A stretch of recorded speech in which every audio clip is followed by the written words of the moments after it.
Joining me now is Dr. Sudip Bose, an attending physician at Medical Center Hospital in Odessa, Texas. He is also a retired U.S. Army major and an Iraq War veteran. Dr. Bose, it's great to have you with us. So the big news today that Johnson & Johnson vaccine being rolled out, it means that the U.S. now has a single-dose vaccine that can be stored in a refrigerator for months, not at sub-freezing temperatures. What does having this new tool in the arsenal against COVID, in the fight against COVID, mean for the outbreak? Well, thanks, Eamon, for having me and letting me share my experiences from the emergency room. And, before I start, I'm going to just quickly say a disclaimer that I'm not paid by any pharma company or any media outlet. And I think that's important because my perspective is that of a frontline emergency physician trying to help patients. So I think this is great news that Johnson & Johnson is added to the mix along with Moderna and Pfizer. And I think for the listener out there, whichever vaccine you can get, go ahead and get it. It's going to be a big help. I mean, if you look at, you're seeing some of these numbers like, 90% effective, 85% effective. But I think what's more important is what we're seeing in the emergency rooms, severe disease and people being put on respirator.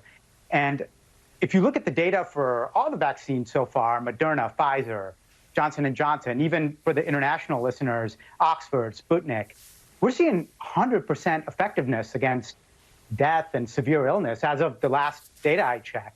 So this is fantastic news. You can still get COVID.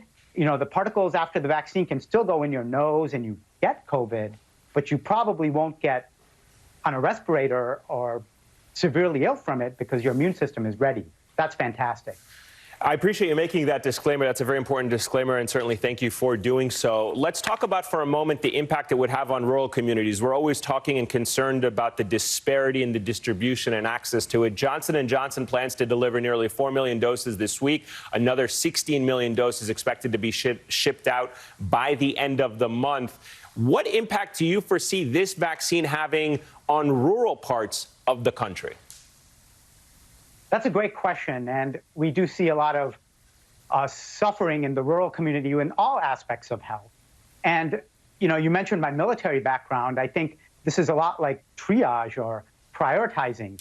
Again, you want to target those people who are at risk for dying or respiratory illness, whether they're diabetic, elderly, or comorbid conditions. And we need to use that same triage in the rural community as it gets out there.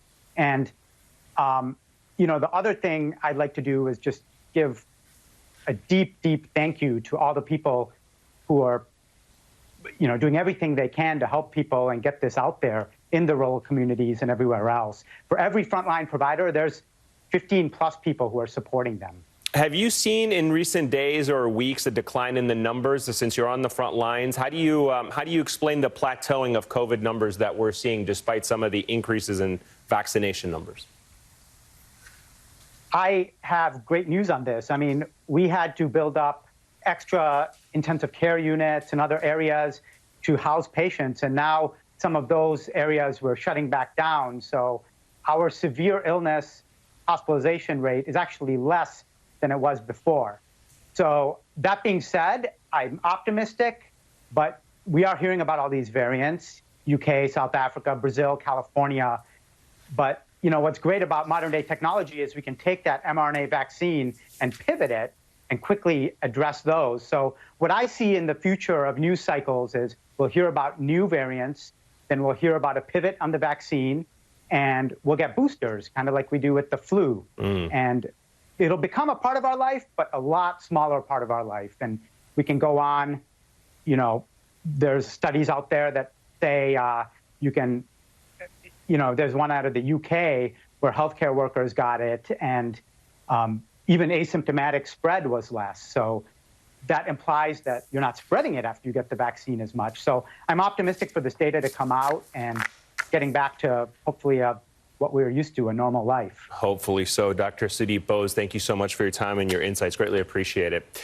And for the next 2 weeks, NBC News will look at life after lockdown in a cross-platform effort as we look ahead to how America moves forward 1 year after the pandemic took hold.